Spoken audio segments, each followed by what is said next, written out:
Hello, good morning and welcome to our live class. હવે આજે આપણે નેક્સ્ટ નંબર 6 થી આપણે આગળ ચર્ચા કરીશું વિદ્યાર્થી મિત્રો. નેક્સ્ટ આપણો ક્વેશ્ચન છે એના વિશે આપણે વાત કરીએ.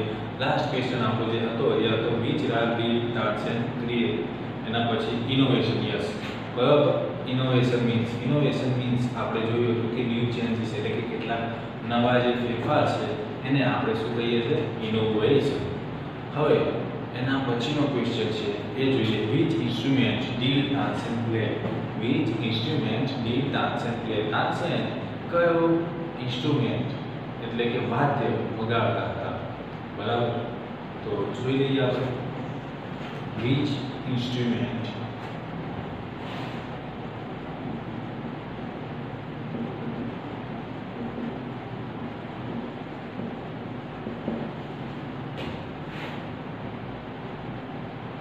did Tarzan play?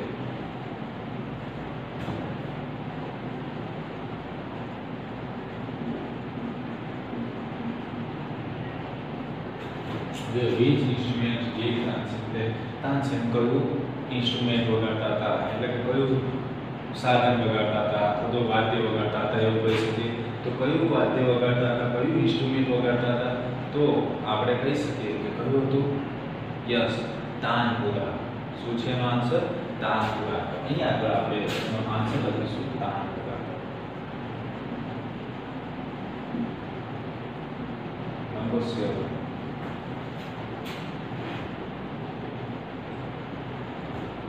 Which rag did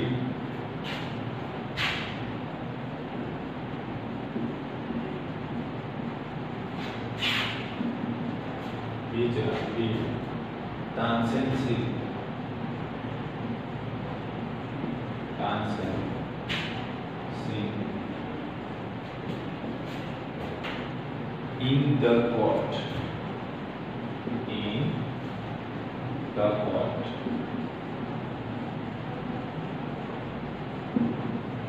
Which rag did Tansem sing in the court? Tansem court ની અંદર કયો રાગ બરાબર ગાયો હતો? તાનસેને કોર્ટની અંદર બરાબર એટલે કે તાનસેને દરબારની અંદર કયો રાગ ગાયો હતો? તો કયો રાગ ગાયો હતો તાનસેને? તો આપણને ખબર છે કે એ રાગનું નામ હતું, કયો રાગ હતો? જો બીજ રાગ, અહીંયા આગળ રાગનું નામ છે. તો રાગ કયો હતો? એ રાગ દરબારી. અહીંયા આગળ આપણે લખીશું બીજ raga did Tansen sing in the court. એટલે કે તાનસેન કોર્ટમાં કયો રાગ ગાતા હતા, બરાબર? આ વસ્તુ યાદ રાખવાનું કે તાનસેન કોર્ટમાં કયો રાગ ગાતા હતા. એટલે કે ગાતા હતા એટલે કે પહેલા કયો રાગ ગાતા હતા, બરાબર? બીજ રાગ ડીડ તાનસેન સિંગ એટલે કે પહેલા બરાબર કયો રાગ ગાતા હતા. તો તમે આપણે પાઠની શરૂઆતની અંદર આવે છે કે તાનસેન જે હતા એ કયો રાગ ગાતા હતા? તો રાગ દરબારી ગાતા હતા. તો અહીં આગળ આપણે લખીશું દરબારી.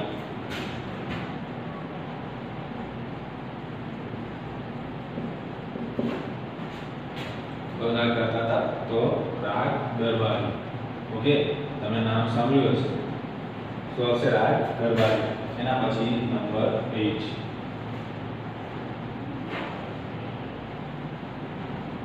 Which word so? લખીએ આપણે which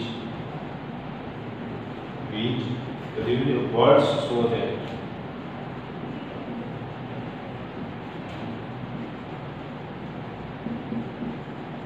which words show that the king was very happy.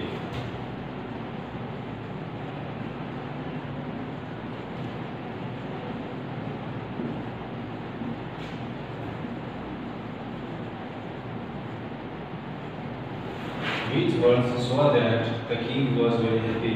કયા શબ્દો છે જે દર્શાવે છે કે રાજા એ ખૂબ જ ખુશ હતો? was એટલે હતા, તો હતો. Which words show that the king was very happy? કયા શબ્દો દર્શાવે છે કે રાજા ખૂબ જ ખુશ હતા? તો કયો શબ્દ એવો દર્શાવે છે? તો આપણે જોઈએ તો his eyes bright with rays. આ શબ્દ આપણે બુકની અંદર છે. his eyes bright with the rays. આ એક ફ્રેઝ છે, બરાબર. એનો મતલબ શું કે ખૂબ જ ખુશ થવું, બરાબર. એનો મતલબ શું છે? ખૂબ જ ખુશ થવું. એટલે એના માટે શબ્દ આપણને આપ્યું છે ખૂબ જ ખુશ થવું. તો એના માટેનો કયો શબ્દ આપણને આપ્યું છે? તો his eyes bright with rays, બરાબર.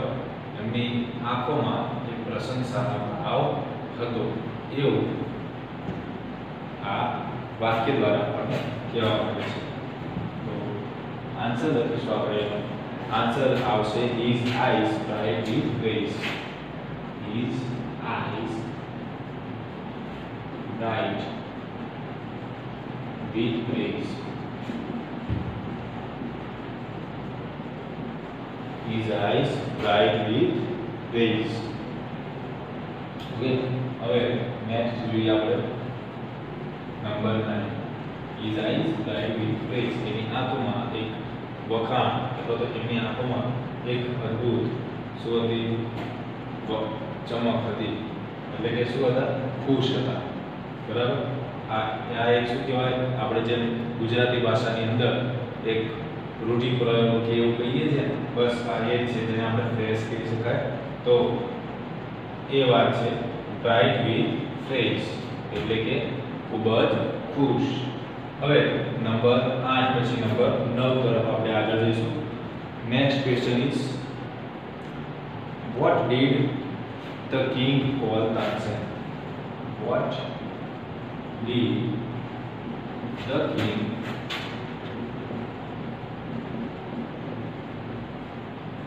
call Tansen? બરાબર. રાજા તાનસેનને શું કહેતા હતા? કયું સંબોધન કરતા હતા એના વિશે અહીં આગળ કહ્યું છે. તો કયું સંબોધન કરતા હતા વિદ્યાર્થી મિત્રો? તો એ સંબોધન શું હતું? નામ શું હતું? એ સંબોધન શું કહેતા હતા? તો તમને ખબર છે એ સંબોધન કયું હતું? યસ, બરાબર છે. એ સંબોધન હતું ઉસ્તાદજી. તો અહીં આગળ આપણે લખીશું ઉસ્તાદજી.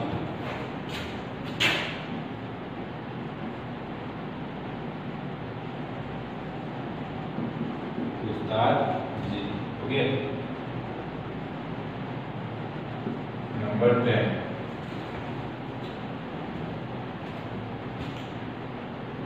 which ઓકે, એના પછીનો ક્વેશ્ચન છે વન્ડરફુલ. કયો શબ્દ છે? વન્ડરફુલ. ડબલ ઇન્વર્ટેડ કોમા કરવાના. ડબલ ઇન્વર્ટેડ કોમા કર્યા પછી લખવાનું છે વન્ડરફુલ. વન્ડરફુલ પછી ડબલ ઇન્વર્ટેડ કોમા ક્લોઝ અને એક્સક્લેમેશન માર્ક મૂકવાનું. શું કરવાનું છે? એક્સક્લેમેશન માર્ક મૂકવાનું. Wonderful exclamation mark double inverted comma close અને પછી આગળ શું લખ્યું છે? who said this? who said this? wonderful. who said this? અદ્ભુત. આવો શબ્દ વન્ડરફુલ એવો શબ્દ કોને વાપર્યો હતો? તો તમને ખબર છે બીજા કોઈએ નહોતો વાપર્યો. એ વાપર્યો હતો રાજા અકબરે, બરાબર. તો અહીં આગળ નામ કોનું લખવામાં આવશે? તો અહીં આગળ આપણે લખીશું અકબર. શું આવશે? Akbar. Number 11.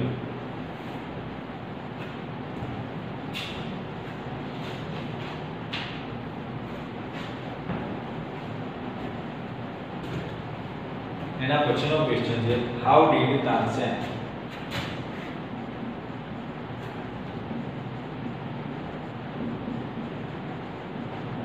How did Tansen show his respect? How did Tansen show his respect?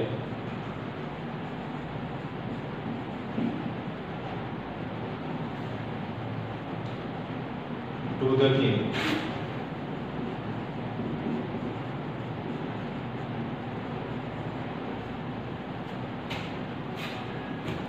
તો એવું કહેવા માંગે છે how did Tansen show his respect to the king? એટલે કે તાનસેન જે હતો એ રાજાની રિસ્પેક્ટ કરે છે એવું એ કઈ રીતે દર્શાવતો હતો?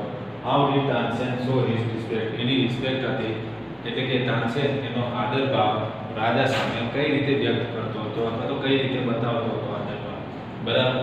એ રીતના આપણે આ ક્વેશ્ચન છે. તો કઈ રીતે? તો આપણે કહીએ કે તાનસેન શું કરતો હતો? રાજા સામે આમ કરીને આ ઝૂકતો હતો એટલે કે નમન કરતો હતો. તો લખી શકાય he bowed before the king. એ રાજા સામે શું કર્યું? નમન કર્યું. bow એટલે કે નમન કરવું અથવા તો ઝૂકવું એટલે કે જે રાજાના જે દરબારીઓ હોય, બરાબર છે, જે કોર્ટિયર્સ દરબારીઓ, એ રાજા કોઈ બી આદેશ આપે તો શું કરતા હોય? એ લોકો આમ હાથ રાખી અને આમ ઝૂકે અને એની આજ્ઞા જે હોય એ લોકો સ્વીકારે. એટલા માટે અહીં આગળ કહે છે કે કઈ રીતે આ રાજા સામે કઈ રીતે પોતાની રિસ્પેક્ટ બતાવતો હતો. રાજા સામે શું કરતો હતો? બોવ કરતો હતો. બોવ એટલે કે નમતો હતો, બરાબર? તો એ રીતે આપણે આન્સર લખીશું how did Tansen show his respect to the king. તો અહીં આગળ એનો આન્સર લખીશું he bowed before the king.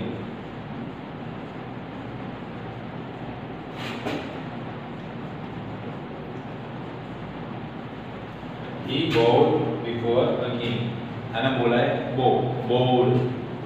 He bowed before the king. એ રાજા સામે શું કરતો હતો? નમતો હતો. bowed before the king. તે રાજા સામે નમ્યો એવું આપણે કહી શકીએ. હવે એના પછી જોઈએ નંબર 12. નંબર 12 આપણે જોઈએ એના પહેલા હું તમને ક્વેશ્ચન કહી દઉં. કયો છે ક્વેશ્ચન?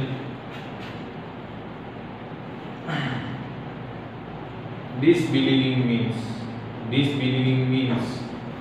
એનો મતલબ શું થાય એ તમારે જોવાનું છે. અને જે લોકો જોડે વર્કબુક છે એમાં 4 સેન્ટેન્સ આપેલા છે. એમાંથી which of the following statement is true? આમાંનું કયું વિધાન સાચું છે? બરાબર? જે લોકો વર્કબુક છે જેમની પાસે, બરાબર, તો આ એક એક્સ્ટ્રા જે ક્વેશ્ચન છે એના વિશે હું વાત કરું. which of the following statement is true? તો આમાંનું કયું વિધાન સાચું છે? તો એમાં કયું વિધાન સાચું છે? તો લખવાનું someone sang better than Tansen. someone sang better than Tansen એટલે કે વિકલ્પ બી થશે. એનો આન્સર શું આવશે? બી. someone sang better than Tansen. તો એ સ્ટેટમેન્ટ સાચું છે, બરાબર? એના પછી નેક્સ્ટ ક્વેશ્ચન જે આપણે લખવા જઈ રહ્યા છીએ તો disbelieving means. તો disbelieving એટલે કે અવિશ્વાસ, બરાબર?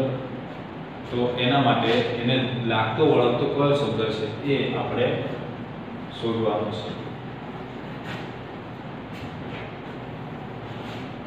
તો જો તમારી પાસે ઓપ્શન હોય તો તમને ખ્યાલ આવી ગયો છે.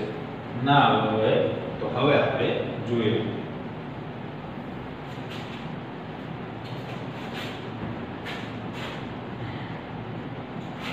Number 12 disbelieving.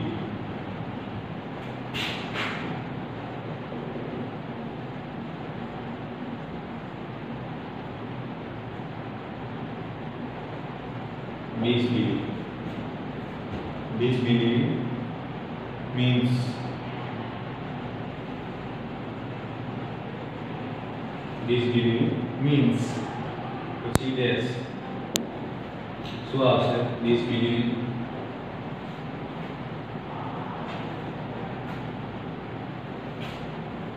શું આવશે?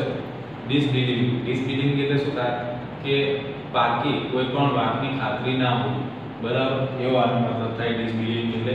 તો આનો આન્સર લખીશું આપણે not sure. આનો આન્સર થશે not sure. અહીંયા આગળ લખી not sure, બરાબર? disbelieving એટલે કે not sure એટલે કે પાક્કું નહીં. એ વાત પ્રત્યે કોઈ વાત પ્રત્યે અવિશ્વાસ હોય તો આપણે કહીએ believe એટલે શું થાય? વિશ્વાસ કરવો. જ્યારે આપણે disbelieving એટલે કે અવિશ્વાસ છે, પાકી ખાતરી ના હોય કોઈ વાતની, એટલે આપણે શું દર્શાવીએ? અવિશ્વાસ દર્શાવીએ. તો એના માટે અહીંયા શબ્દ હતો શું છે? not sure એટલે કે પાકી કોઈ ખાતરી નહીં.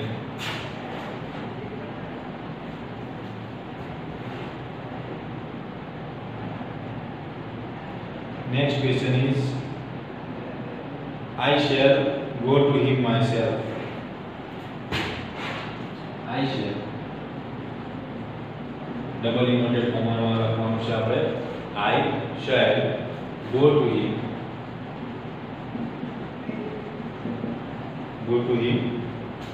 myself.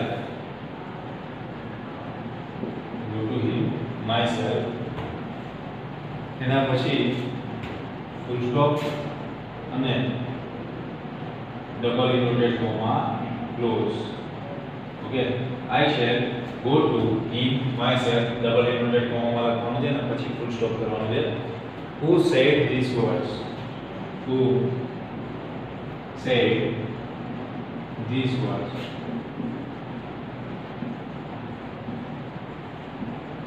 Who said these words? આ શબ્દ જે છે એ કોણ કહે છે? I shall go to him myself. હું જાતે જ ત્યાં જઈશ. I shall go to him myself.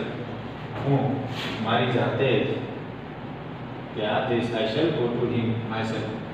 એટલે કે આમ જોવા જઈએ તો એવું કહેવા માંગે છે કે હું મારી જાતે તેમને મળવા માટે જઈશ. એવું આ વાક્ય દ્વારા કહેવા માંગે છે. Who said this word? આ શબ્દ જે છે એ કોણ બોલે છે કે ભાઈ હું મારી જાતે જઈને તેમને મળીશ, એવું કહેવા માંગે છે. અથવા તો હું જાતે તેમની પાસે જઈશ. એ શબ્દ ના મૂકવો હોય તો સિમ્પલ આનું કરીએ ગુજરાતી તો હું જાતે તેમની પાસે જઈશ. ઓકે, ખ્યાલ આવ્યો? I shall go to him, જાતે તેમની પાસે જઈશ. પાછળ myself લખી છે એટલે કે જાતે પોતે તેમની પાસે જઈશ એવું કહેવા માંગે છે.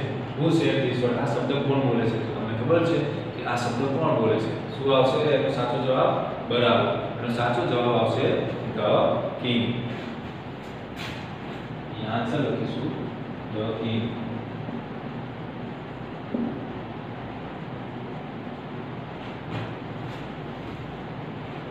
Akbar would go there as. Akbar would go there as.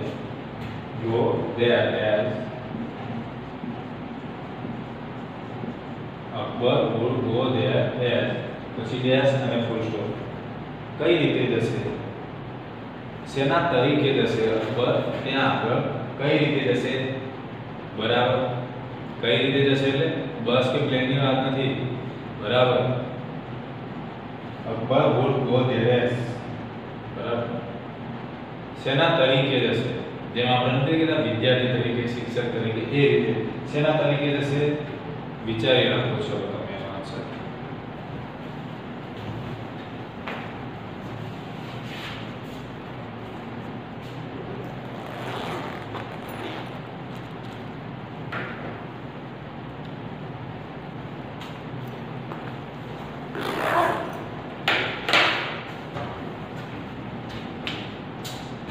શેના તરીકે જશે?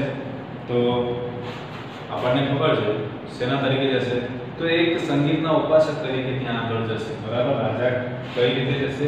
રાજા અકબર ત્યાં આગળ કઈ રીતે જશે? તો એક સંગીતના ઉપાસક તરીકે જશે. બરાબર છે, તો સંગીતના ઉપાસક તરીકે. બરાબર, તો એના માટે એક શબ્દ આપ્યો છે બુકની અંદર. બરાબર, as a humble lover of music, એટલે કે સંગીતના એક ઉમદા ઉપાસક તરીકે. તો અહીં આગળ આપણો આન્સર આવશે હમ્બલ લવર ઓફ મ્યુઝિક.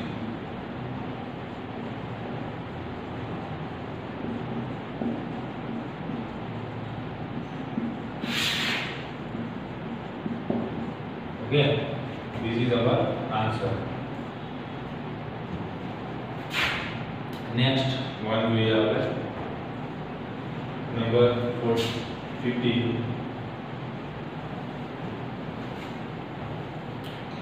હવે તમને એવું થતું હશે આ હમ્બલ એટલે શું થાય? તો હમ્બલ એટલે શું થાય? તો એના વિશે આપણે વાત કરીએ આગળના પ્રશ્નમાં. જોઈ લઈએ. ચલો, humble means પછી dash. humble means dash. શું થાય? humble means dash. તો જો અહીંયા humble means થાય એકદમ સાદું, સિમ્પલ. બરાબર, હમ્બલ એટલે કેવું સાદું અને સિમ્પલ. તો એના માટે જોઈએ તો તમને કદાચ 4 ઓપ્શન આપે તો હમ્બલ એટલે પુઅર ના થાય, સિમ્પલ, રીચ અને ગ્રેટ. તો હમ્બલ એટલે ગ્રેટ ના થાય, પુઅર ના થાય, રીચ ના થાય, તો શું થશે? સિમ્પલ. તો એનો આન્સર લખવાનો છે. શું આવશે એનો આન્સર? તો સિમ્પલ. હમ્બલ એટલે શું થશે? Humble means simple. તો વિદ્યાર્થી મિત્રો આજના લેક્ચરમાં આપણે અહીંયા સુધી રાખીશું. નેક્સ્ટ લેક્ચરમાં આપણે મળીશું હમ્બલ પછીના ક્વેશ્ચનમાં. Tansen was talking about dash. Tansen was talking about dash. Tansen કોના વિશે વાત કરતો હતો? તાનસેન અકબરને કોના વિશે વાત કરી રહ્યો હતો? એ વ્યક્તિ કોણ હતો? એનો જવાબ યાદ કરીને રાખજો. હવે મળીશું આપણે નેક્સ્ટ લેક્ચરમાં. આ લેક્ચરમાં અહીંયા સુધી. Thank you.